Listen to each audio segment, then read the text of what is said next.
എന്നും ഒരേപോലെ ഇരുന്നിട്ടുണ്ടെങ്കിൽ ഇങ്ങൾക്കും ഞങ്ങൾക്കും ഒരു ഗുമ്മുണ്ടാവില്ലല്ലോ. അപ്പം അതുകൊണ്ടാണ് ഇന്ന് വെറൈറ്റിക്ക് കുറച്ച് ചെമ്മീൻ കിട്ടിയായിരുന്നു കേട്ടോ. കടയിൽ നിന്ന് ക്ലീനൊക്കെ ആക്കിയാണ് വാങ്ങിയത്. ടപ്പേന്ന് പണി കഴിക്കാമല്ലോ നോക്കിയപ്പോഴാണ് ശരിക്കും ക്ലീൻ ആയിട്ടില്ല. പിന്നെ അതെല്ലാം കുത്തിയിരുന്ന് ക്ലീനാക്കി റെഡിയാക്കി എടുത്തു. പിന്നെ ഒരു പാൻ വെച്ച് അതിനകത്തേക്ക് ഇത്തിരി കടുകും ഇത്തിരി പെരുംജീരകവും കൂടി ഇട്ട് ഒന്ന് വറുത്തങ്ങെടുത്തു. പിന്നെ അതിലേക്ക് ചതച്ച് വെച്ചിരിക്കുന്ന വെളുത്തുള്ളിയും ഇഞ്ചിയും കൂടെ ചേർത്ത് നന്നായിട്ടൊന്ന് ഇളക്കുന്നതിന് മുന്നേ ഇത്തിരി സവാള കൂടി ചേർക്കണം. എന്നിട്ട് ഇനിയാണ് നന്നായിട്ട് ഇളക്കേണ്ടത്.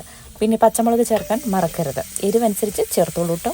പിന്നെ ഇത്തിരി പുളിക്ക് ഒരു ചെറിയ തക്കാളി കൂടി ആയിക്കോട്ടെ. പിന്നെ അതിനകത്തേക്ക് ആവശ്യത്തിന് മസാലകൾ ചേർത്ത് കൊടുത്തോണം കേട്ടോ. മഞ്ഞൾപ്പൊടി, മല്ലിപ്പൊടി, മുളക് പൊടി, ഗരം മസാല, ഇത്തിരി മീറ്റ് മസാല, പിന്നെ കുറച്ച് കുരുമുളക് പൊടി, കശ്മീരി ചില്ലി എല്ലാം കൂടെ കൂട്ടി നന്നായിട്ടൊന്ന് മൂപ്പിച്ചെടുക്കുക. പിന്നെ ആവശ്യത്തിന് വെള്ളം ഒഴിച്ച് ചെമ്മീനും ചേർത്ത് ഒന്ന് അടച്ച് വെച്ച് ഒരു 3-4 മിനിറ്റ് വേവിച്ചെടുക്കുക. ഒരുപാട് വെന്തിട്ടുണ്ടെങ്കിൽ റബ്ബർ പോലെയാവും. ഉപ്പൊക്കെ ആവശ്യത്തിന് ചേർത്തോണം കേട്ടോ. സംഭവം എന്തായാലും കിടുവാണ്.